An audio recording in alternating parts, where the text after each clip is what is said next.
Hey Feisties, it's Kelly, and I wanted to make sure you knew that this week, old Sara and I are bringing you a special daily show from the Women's Ironman World Championship in Nice. Your regular podcast on our break this week, then they'll be back. But we, in the meantime, will have all the news and interviews from the ground here in France, and you can sign up for our short daily newsletters, enter the giveaway from our sponsors, now worth over $3,000, and you can RSVP for our underwater photo shoot and shakeout run at the link in the show notes or feistytriathlon.com/not here to play nice.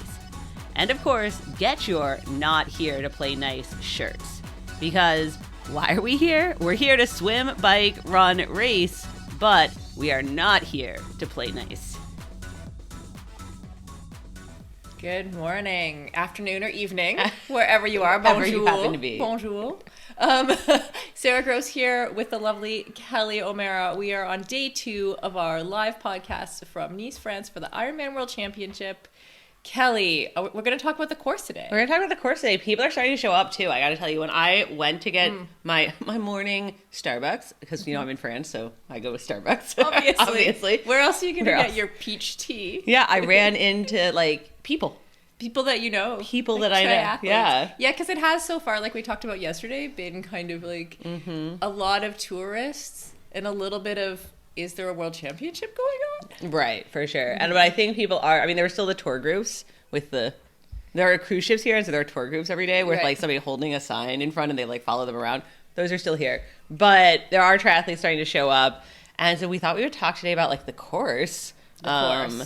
Before we get like more into I feel like the it's vibes. like, you can't just say the course, it's like the course. Yeah, because that's what everybody's been talking about since Nice was chosen as the world championship. The men did it last year, so they did. And then like we've both, well, I've ridden here, I've been here for like 70.3 Worlds and last year for the men's world championship. And so I've ridden it a few times, and you raced here. We were trying to figure out if you raced the course or a different course, or I think based on your description, I haven't seen this particular course, you know, but based on the description, I think I did a different course. Like, I think we went out the town the same way, but there was definitely 2 climbs at the beginning, and I definitely had like crazy switchbacks. Yeah, there aren't that many. There are definite little like climbs, definite switchbacks, but I wouldn't like, that is not a thing that like that sticks out to you. Yeah. If it was similar. So the course I did was the Nice long course version. So it was 120K. So it actually can't be the same it can't be the exact same. Yeah, and I don't think there was like, I think it was back in the day when the attempt was like to make the course hard to divide people up, divide and conquer, rather than be inclusive for a world championship. Does that make sense? I mean, it is still quite hard. I mean, obviously the thing about Nice is like you're down at the water and everything along here is flat, and then you just like, if you go in at all, you have to climb. So everything has to be climbing, even like riding, like just riding casually. You're like, guess I'm gonna go uphill. Like yesterday I went for a ride, and it's just like the way to get out of town, that direction, and it was like all these signs about how this climb was in the Tour de France homes. And it like marked every kilometer. And so it's like, it's there are a lot of big climbs that you've heard of around here. Yeah. And I think the thing that I remember about the course, and I had been training in France, so this is 2003. So we're going back. Like we talked about history yesterday. I feel like I'm part of it. I'm like a relic. You are a relic. The thing is though, we still run into people though that like race with you, and they're still racing. Yes, but they didn't race with me then. to be clear, more closer to the end of my pro career. But yeah, so I think, I don't remember what I was going to say. But you rode here, you were training here, and it is different. I think we were talking about it is different roads, different styles. Yeah, for sure. So yes, I was going to say about the switchbacks, because my like vivid memory, it was 21 years ago, so I don't remember every detail of the course, but I do remember we went up a climb, down a climb, another climb, and then undulating, and then the switchbacks to get off the mountain were like so tight, and we had 16 switchbacks in 5K. Oh, yeah, which you can imagine. You're just braking the entire way. And there was a real divide between people who were still racing at that point and people who were just like trying to not die. Yeah. And I was definitely in the latter category. And there was like little, you can imagine like little rock walls, so that like if you if you did go too fast around a corner, like you were going to hit a rock wall that would break your fall a little bit, but your bike was probably going to stay behind and you were just going to go over the wall. straight over the wall. Okay. Yeah.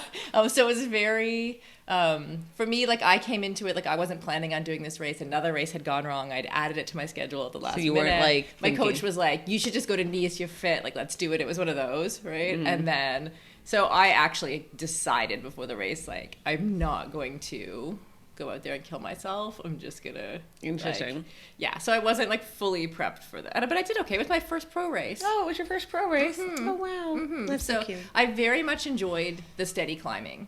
Yeah, I will say, I think for people, like, we're going to get really into course details in a second, but for people who are, like, racing it, or it is pretty steady climbing. There's a couple steep spots, and I feel like I should also tell everyone, there are not 16 switchbacks on the descent. Like, that is just not a thing on this course. For everybody. For clarity for everyone. It is, like, it is a tough descent, but it is not that. Right. We came down to, and it is funny, though. There are, again, like, having ridden around here, every time I've been here in a bunch, even, like, yesterday, I took some random road and all of a sudden I was like, oh, shit. Yeah. Why? What was it? What was it? Because I was just like trying to cut a loop short, took a road down, and all of a sudden it was like switch back straight down. Right. Walls, motorcycles coming the other way. Yeah. And I was like, oh. The kind of thing where you're like, how do cars even do this? Yeah. And you're there kind of feeling exposed on your bike with just a helmet between you and the hard ground. Yeah. So that is not, the course is not that. See? Now we're making it good because it's like, it could have been worse. It could have been worse, guys. Yeah, it's great. I think they did go out of their way to try to find a course that was, I think Ironman does that. Yeah. Even at the world championship level, a course that's like as friendly as possible. But even then, it's still like there's no, you're not going out and finding the easy lap around. No. These hills or these mountains out here, right?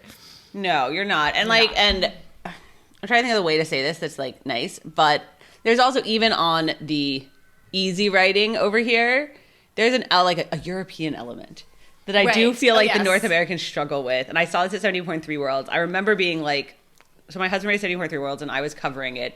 And I knew like all the top age groupers at the point. Like I was friends with them and they all did terrible. Like all the North American ones. And I was like, what happened? And you're like, oh, it's just, we just aren't used to it. It's a style of road. And I think about, I raced Roth 2 years ago and that's not a straight up a hill course, and I still was like hesitating into every roundabout. There are switchbacks going downhill for a little bit in Roth, and I was like, I don't like what's happening. Like, it's just like there's like something like we are not as used to this style. So someone who trained in Europe for most of my career, you need to like unpack for me what it is. What is a European road? Yeah, like I don't know what. That's what I'm saying is like even in Roth, I hesitate. Like there's something about your roads are narrower for sure, so you're a little bit like, am I going into oncoming traffic?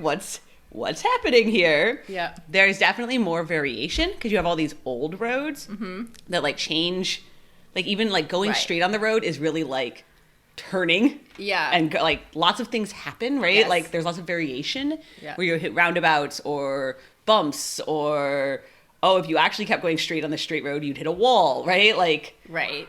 Or you suddenly come into a village. Right, and it's villages. Super narrow. There's lots of villages. Like it gets super narrow and you're like, is this the road or am I on someone's driveway? Yes. I remember that kind of stuff. And you like, and even riding here, like I was on like the regular bike route out of town and I was following it and I was like, oh, this is super clear, super obvious. And then all of a sudden I was going the wrong way down a one-way alley. And I was like, how did that happen?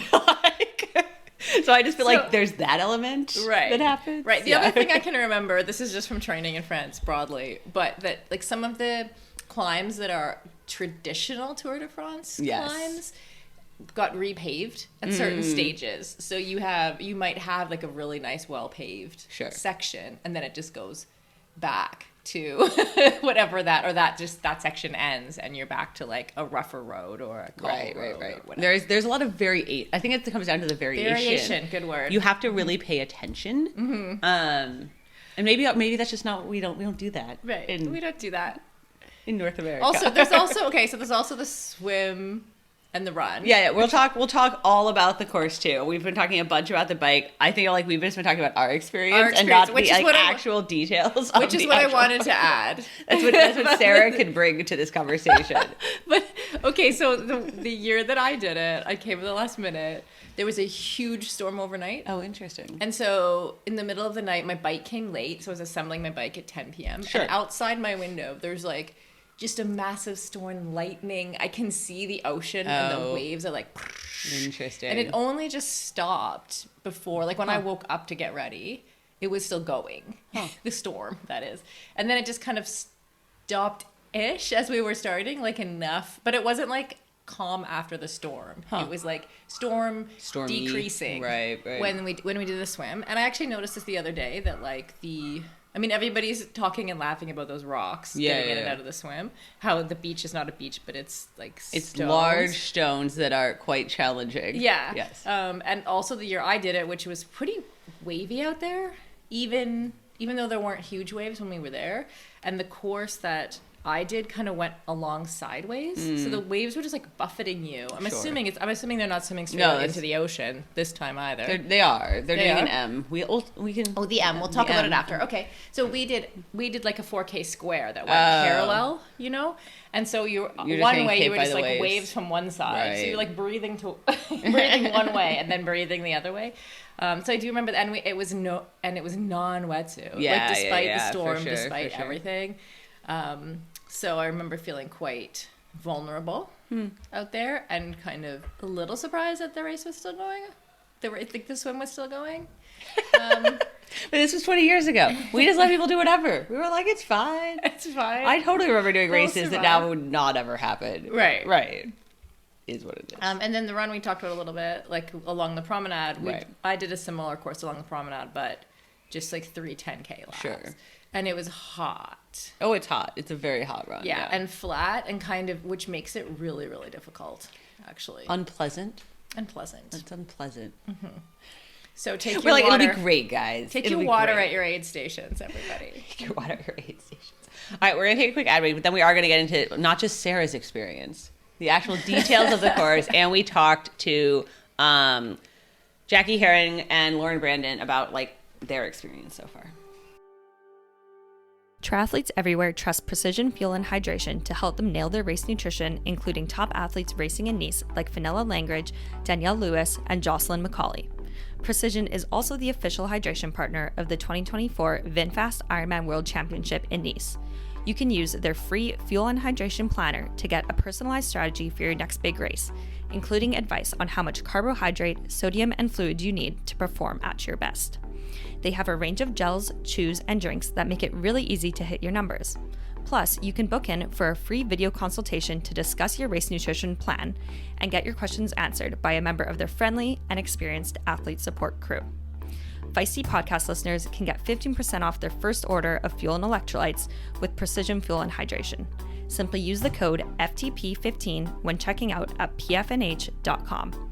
That's the code FTP15 when checking out at pfnh.com for 15% off.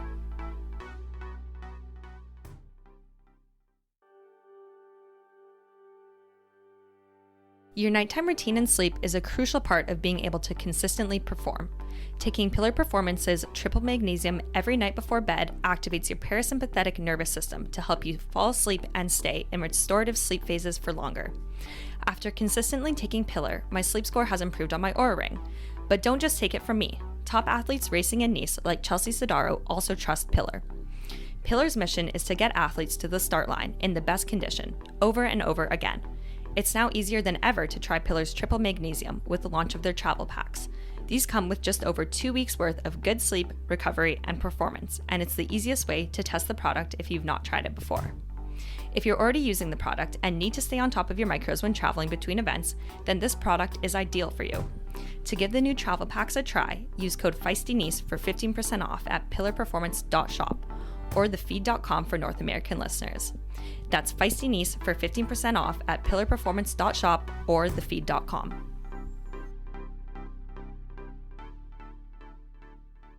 All right, I feel like we we should tell people what the actual course is, Okay. not just like Sarah's recollections from 20 years. Sarah said it was a square. So we'll talk about it. So the actual swim here is an M. You do swim like out into the ocean, come back a little, go back out. You don't exit. It is not like it's all one loop. It is not a you don't exit. Okay. Everyone keeps asking me about the wetsuit issue. Like, is it going to be wetsuit, not wetsuit? You definitely, like, here, like, if we go down, like, you definitely just swim without a wetsuit. That's not, like, if you just walk down in the afternoon, you just swim. It wasn't cold. No. I went swimming, quote unquote, yesterday, and it wasn't cold. You went swimming yesterday? No, the day before. Oh, okay. I was whatever like, whatever day that was. It's a blur. But I will say in 70.3 Worlds, when I was here, so that was 2 different days, women first day, men second, and they dragged that thermometer around for the women, and somehow it was wetsuit legal, and then it was not for the men. Right. Right. For the age group women. For the age group. It was not like not for the pros. It's not going to be wetsuit legal for the pros. Okay. Not going to happen. No way. But for the age groupers, and I will say again at 70.3 Worlds, and this was 5 years ago, and our understanding of what women are capable of has changed in 5 years. Right. But 5 years ago, there was a lot of concern about like. About safety? About like safety. They wanted the buoyancy of the Yeah, wetsuit. and there was a lot of worry, because that was back when we had just moved to the 2-day too and like expanded the fields, and there was like, can all these women finish? Really? Yeah, there was a lot of concern. It's And it was fine, guys. They all finished. It was fine. But I think that's why they dragged that thermometer around. Right. So I'm not 100% sure they won't do that again. Yeah. It could go either way. It could go either way. I'm telling people it's like 50-50. You should definitely be prepared for non-wetsuit. And that beach entrance is something. It's wild. Do you know if they put down, you remember? They put down a little bit of carpet or- because it is crazy. Like when we went down, I don't know what because it's like fist-sized stones. So they're big enough that you can't that they make you fall over, but not so big that you just can't. It's nuts. Okay, can I tell you, yesterday I was reviewing footage from the 1989 race here. Right. And there was 2 women actually who swam with the main pack of men. So there were like 2 guys off the front of the race. Then the main pack was like all of these famous guys, like Mark Allen, Ken Glaw. Like it was the main pack of men and 2 women in there. And the one woman, so clearly I'm just setting up how competent she is at swimming. Okay. And then she just stood up. It was actually it was on this old grainy footage. She just stood up and then bit it. It just fell down. And I was like, yep. That's my experience of this waterfront here. Yeah, it's they and then after we were mocking Sarah for not being able to get in and out, we realized they have ropes at all the beach clubs for people to pull themselves out of the water. The ropes were good. Yeah. Were a good move. Yeah. But they do rake it a little at the actual swim start, and they do put down some carpet. It does not extend all the way, so you will have some running in, and it's really fun to stand there at the start and watch people trust or do the running and then struggle. Wow. Okay, so yeah, maybe something to practice ahead of time. Something to practice if you're here. Yeah. I think they are doing some practice swims. But other than that, I mean, I guess I've never swum in it was super choppy. It's been relatively calm, but it certainly can be, right? Yeah. Yeah, it definitely can be. And I think the wetsuit could make a big difference too, to that. True. To how you experience the chop, honestly. Yeah. So be ready for anything. Be ready for anything. It is Iron Man. The other thing I've learned about the wetsuit, not wetsuit thing is that, and they changed shortly after this, they lowered the temperature for wetsuits because, they're always concerned about safety, like you said. And one time at Ironman Wisconsin, it was one of the first years of Ironman Wisconsin, I got overheated in the swim. Sorry, someone started drilling. Yeah, we're I'm not sure if it's coming through on the mic. I got overheated on the swim and was fuzzy head, low electrolytes, going onto the bike. I've had that, yeah. Yeah, which I was not. I actually really dislike. I get it. A lot of people will be happy if it ends up being an age group wetsuit swim, but I actually really dislike when it's right on the line and they make it age group, or when they make it a wetsuit, because then you do. I've 100% had the overheating. Yeah. And you're just and I always end up feeling towards the end of the swim when that happens, I just want to lay here in this water. I'm I don't want to I'm so hot. Right. It can be quite uncomfortable, especially if then it's also a hot day. Yeah. So you don't get any respite when you take the wetsuit off. So, yes, maybe be grateful. There you go. Yeah. This is when I This is when I like panic buy a sleeveless wetsuit at the last minute. Oh, yeah. I've done that a few times. That sounds about right. It sounds about right. Yeah. So it is, but it is it's a very drone footage friendly swim. It's very pretty. It's like they're gonna get lots of beautiful shots. Yeah. I will also tell you, people, this is like the longest transition you've probably ever seen. Like you will run and run and run and run and run down the transition. Okay. It's because they make it really narrow and really long, Right. as opposed to condensed. Okay. And then yes, the bike. So the bike that we were talking about, that is not the course Sara rode. No. No. So it is one giant loop. It has like 8,000, a little under 8,000 feet of climbing, 2,500 meters for our Canadians. For our thank you. Yeah. I appreciate that translation. Yeah. And you do, so it is like you go out flat, out of town, and then you start climbing. And then you kind of like are up in the towns, up in the hills. It is a big one very long, sustained big climb, then kind of rolling along the top, a descent, another climb at like 80 miles, and then the long descent, the one that like everyone's slightly stressed about. Right. Okay. Why is it stressful? What are the specifics? What are the If there's specifics? not as many switchbacks. She's like, if there's not switchbacks and you're not going to die, I like know. I don't like, even you're not understand. falling off the mountain. Yeah. How hard could it be? I have done it maybe 3 times, like the whole descent. Yeah. And I think what makes it really challenging is what we were talking about, the variation. Like there's parts where you're literally like, oh, this is easy. And you start to pick up speed and you're like, I got this. And you almost zone out and then you hit cobblestones. Oh, You know what I'm saying? okay. Or like 4 turns in a row will be sweeping and you're like, oh, I got the rhythm. And then the next one will be like on 180. Like, Right. So there's a lot of that. You like cannot zone out. I feel like I have to Right. tell everybody this. That's the only thing I'm worried about. As long as you're paying attention, you'll be fine. So But you knowing can't it's zone out. coming. Yeah. So maybe the move is, if you're arriving late in the week, to just go check that out. Yeah. Like, if you don't get a you can chance like to check anything if you have a else car, you can like drive up, so you don't have to do the climb. And I will say, I do think Ironman has already marked it very, very, because they know a lot of people are out there testing it, and so they've already marked it super well. And they do have a lot of markings. At the men's race last year, there even was a section on the descent where they like so wanted to make sure people slow down. They put up barricades like that you had to weave through. Oh, To force them to slow They down. added their own switchback. Yeah, they like added Wow. like these 3 kind of like staggered barricades to force you to slow down. For safety reasons. And like, I mean, Interesting. the front guys like didn't slow down at all, but Right. obviously it was to force the issue. I don't know if they're gonna do that again, but I would assume. Yeah, I would assume. Yeah. Yeah. Okay, sorry, random side story. Just I thought of this. One time at duathlon world champs I was at in Belgium, they put up padding on the trees. Right. beside I've the seen that. climb. Yeah. So when I went out and rode like the day or two before, I'm looking and I'm like, oh, they're actually expecting people to like slam into Yes. these trees. Several trees down the descent just had basically giant mattresses strapped to them. Yeah, they definitely have some of that too here, because there are spots that for sure they're concerned about, especially as you're coming down, you hit a couple little towns, you know what I mean? And they want to make sure like as you hit that town, you don't hit don't anything. hit yourself. Yeah. We talked to Lauren Brandon, who she does most of her training indoors, so I think she was pretty nervous about this, and she rode the descent a couple days ago and told us about her Fiona experience. Moriarty and I got out on the course, and we were able to do some of the climbs and then the full descent, and I feel much more confident. Like, I could do it. So I might not be the fastest out there, but I got down. I wasn't stressed about it. So I'm like, okay, phew, I'm fine. Like, whatever. I know. It doesn't rain. Oh, God. I might just give up on that. I don't know. I was going to say, I know a lot of people are stressed about that descent. So now you've seen it. What would be your, like, hey, guys, tip?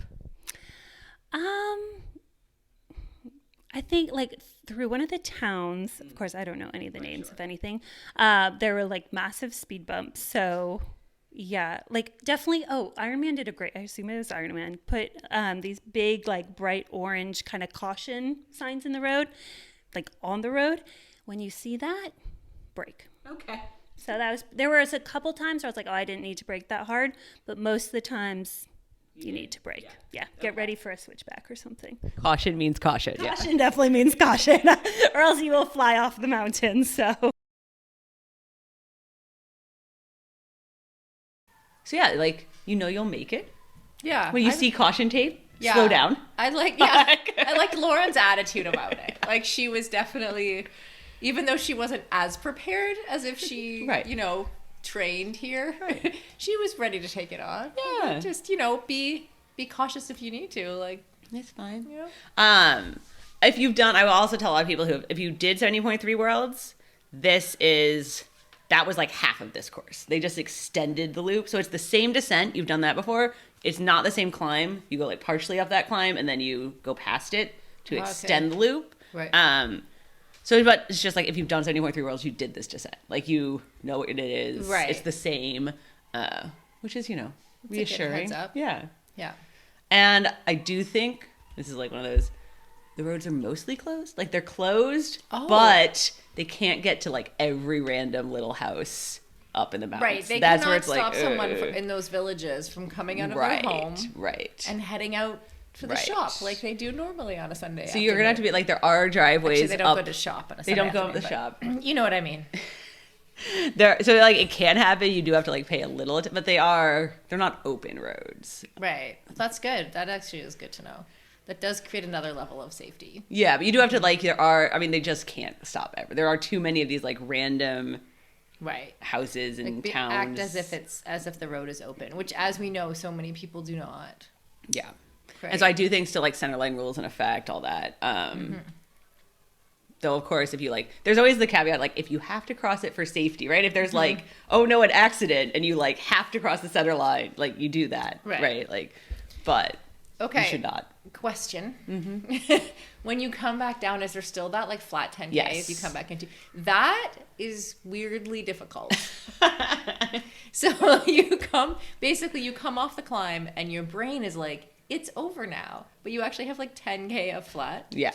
And you've just been on anything but flat for 180K. Right. So and for me, it wasn't even 180K. It was like 110 before I hit that point. And it's suddenly the longest 10K of your life. You know what I mean? So just mentally be prepared for that. Like in those races at that point, we were like, I wonder if I'll make it if I just stop pedaling. Can I coast from here into the transition? I admit Canada has exactly the same. The one in Penticton had the same, like, you drop back into town and then you're like, I'm there, but you are not. You're not there. Yeah. It's from like the airport, basically. Like the flat out to the airport. And I know obviously a lot of the age groupers is still like 50% North American, because that's where like the majority of female triathletes live. So I know like you all are like, well, I haven't been able to ride on European roads. Like, what do I do? What was I supposed to do? So we did talk to Jackie Herring too, who, I mean, she lives in Wisconsin. Like, she didn't. So obviously, so. I mean, you live. Jackie. I want to say it's not similar to Nice. It's like a different terrain, different weather. How did you prepare for this as opposed to like other Ironmans? Yeah, I think, where I live, we don't have mountains, but we do have hills. And so the best I could do, being somebody who isn't really able, and honestly, I don't really want to like go away on training camps. I like to stay home. I like to be at home base. So all I could do was do as much climbing as possible. So most every ride, I would just try to accumulate as much climbing as I could. Yeah. That's pretty much all I could do. Yeah. You said you've been here for about a week. You've ridden the whole course in different parts and the descent a few times. Tell us what is it like? What'd you think? It's really good. Besides the first couple climbs, which are a little bit steep, it's fine. The rest of it is at just like a really nice, gentle grade, a grade that I like to climb at. So it's just a matter of sitting there and riding up the hill. The more you can practice with the descent, the better. But, I actually felt very comfortable. I've got this new bike and it handles it's the best handling bike I've ever ridden. So I have actually never felt more comfortable and secure descending than I do, which is a happy surprise. So.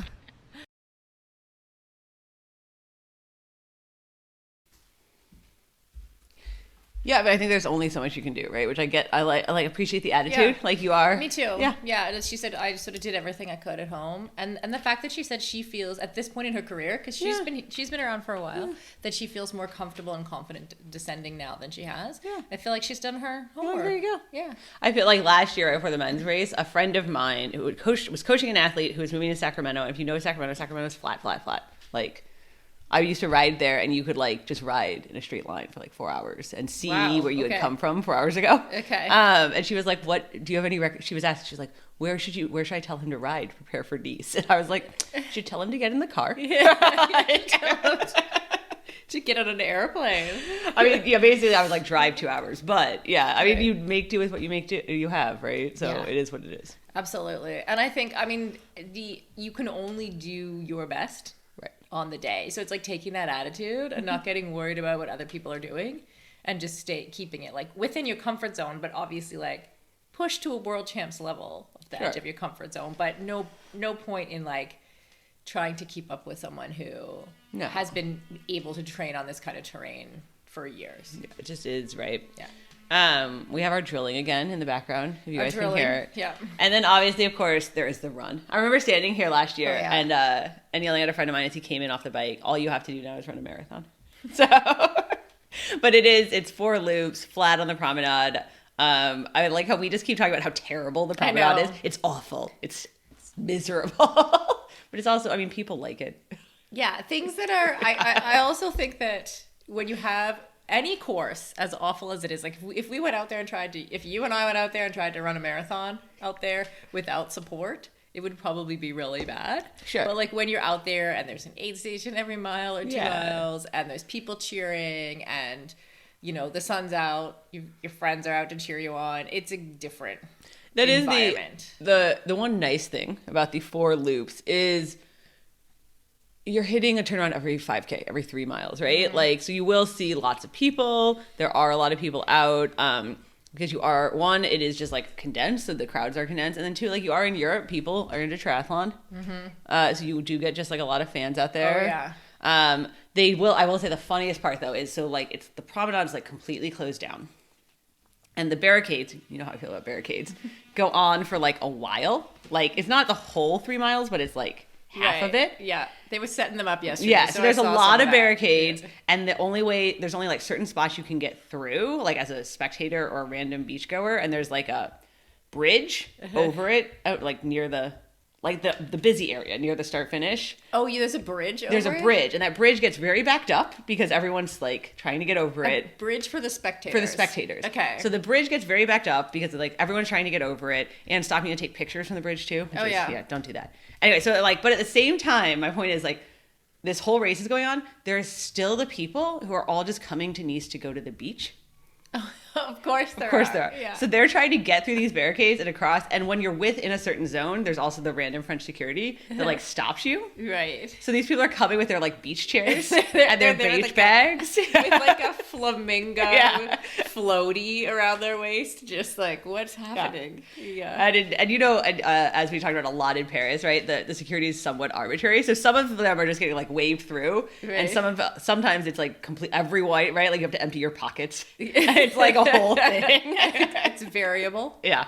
Okay. And so it creates a lot of, just FYI, if you're spectating, it creates a lot of backlog. You have to like very much plan You have to ahead. Plan you're spectating. And once you Okay. make it over that bridge, just give up. Like, don't go back. Like, bring all your snacks with you. Like, Bring food. Bring you're there food. for the day. Okay. but it is really funny when you're running because it means you're running and there's people like smoking with their like beer, Right. like watching you Right. in their swimsuit. And you're like, okay. That's very French. Nice. Yeah. Yeah. I'm like, Amazing. okay. Okay, so the course, of course, we're talking about the course today, but it's going to suit some athletes better than others. It is. And I think we're going to talk a little bit about like the analysis and what we think what like could happen after we hear from our partners. Every triathlete deals with injuries, and more times than not, injuries mean less running or even time off from running. This is where Lever comes in. Lever uses a skeleton frame and elastic cord that you can build yourself and fit onto most treadmills. The system holds you slightly above the treadmill, allowing you to move under partial body weight support. You can take up to 45 pounds off your body weight, meaning that you can run on the treadmill but with less impact on your muscles and joints. This can be helpful in returning from injury or maintaining high volume training while reducing the likelihood of getting injured. Running at a reduced body weight allows you to run pain-free through niggles, rehab from injuries, and increase your performance. The lever system was also the award winner of the Best Run Product by Global Triathlon Awards and is only around $1,000. Learn more about the lever system at levermovement.com and use the clickable link in our show notes for 20% off a lever system. Don't forget to use that clickable link in our show notes and get 20% off a lever system. I was going to ask you, who do you think it suits better? But I actually don't know that you know. Well, I know. Okay, I think I know, I know. a couple of the main players. So Anne Hogg, I know, can ride a bike pretty well, and she's a European athlete. So she's probably had some advantages of being around on those types of European roads we've been talking about. You know how there's always like, what's the word on the street? What do people say? Everyone is like, Anne's ready to go. Right. Okay. And it's like, because I've been like, I don't know. I'm not like besties with Anne. We haven't seen her since Roth. I don't know what shape she's in. Yeah. But everyone's like, Anne is ready to go. If I was in her shoes right now, I would see this as an opportunity. Yeah, I think she's a climber. And that run course is not, like we talked about, it's not pleasant. And it's definitely just like, you gotta be like turning it over. And I do think it suits her. I think it suits her in Chelsea. But I do think like, she's gonna run like a 240? Yeah. Something like that. It's She's going to be crazy. Run fast. Yeah. And then Lucy, of course, who we know can also ride a bike. Yeah, I was looking. I'm like, okay, so I've been riding around the last couple days. And so my Strava is like, hey, you rode this before. And then I was looking at again, if you did 70.3 Worlds, there's the big climb, the cold events. It's like 30 minutes. And I did it like all out when I was here then, which of course put me in like 250th. On Strava, right? But Lucy had the QOM, and she like still has it. Oh, okay. So she's like, she only went 9 minutes faster than me in like a 30-minute thing, whatever. So it's like, well done, thank you. Done. But so I do think people, I mean, we think like, yeah, she's gonna swim really well. Yeah, if it's no wetsuit, for sure she'll be out front. But like, I think people forget. She's also like quite like but they underestimate her biking ability. Yeah, and I think it's partially because when you're out of the water first and you're leading, like at a world champs like in Kona, the way we've seen her do, it's hard to know how well that person's biking. Right. Like until because there's no one to compare her to sometimes. Like sometimes or even like the most recent Lucy win in Kona when she's just off the front the whole day. You're like, I guess she's a good cyclist. Right. When in reality, and everyone I remember watching that last year and everyone's like really like, oh, she was actually continuing to put time on everybody. Yeah. Like she was. But you couldn't really tell that exactly. So I do think now the question is Lucy has notoriously never been an amazing bike handler. I'm sure she has practiced. I know she was here for a 2-week camp and practicing right. So of course the question is kind of how much. Yeah, I think it's not just how well you climb, but it's how well you handle technical. And then I think there's also just a small factor of the fear factor. Sure. Of how well you can just manage or make decisions while being scared. Because I do think again 70.3 Worlds, Daniela it wasn't just that she put a lot of time on everyone on that descent. It was also that she blew everyone's mind. Right. You got off the bike and we're just well, shit, man, I don't know. Yeah. How did she do that? Yeah. And at the men's race last year when I was here, and I think the other thing, and some people said this yesterday, and some people said this, yes, the best athletes will still be the best athletes. Unless Lucy is sick, she's not going to be out of the top 5, right? The top people will still be the top people, but it's just all in the variation. At the men's race last year, I think yes, Sam Laidlaw was second at Kona the year before, right? Obviously.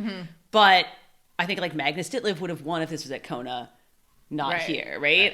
Or Rudy von Berg is a very, very good athlete, but he was higher than he would have been because he grew up here and knows these descents. Right. He descended it and they were, for those front 3 guys, they were going so fast on the descent. Yes, I remember that. It was. I think like at the end of the day, we've talked a lot about like the Ironman decision to move it here, et cetera, et cetera. But this does open up an opportunity for a different type of athlete to win, like we talked about yesterday. So that's what I think is the most exciting thing, is that like not just the athlete good in the heat and the wind can win. There's another skill set at play here. Totally. And I think they all, right? Like we were laughing right before this about like Magnus Ditlev's, whatever. He set the record to it, Roth this year.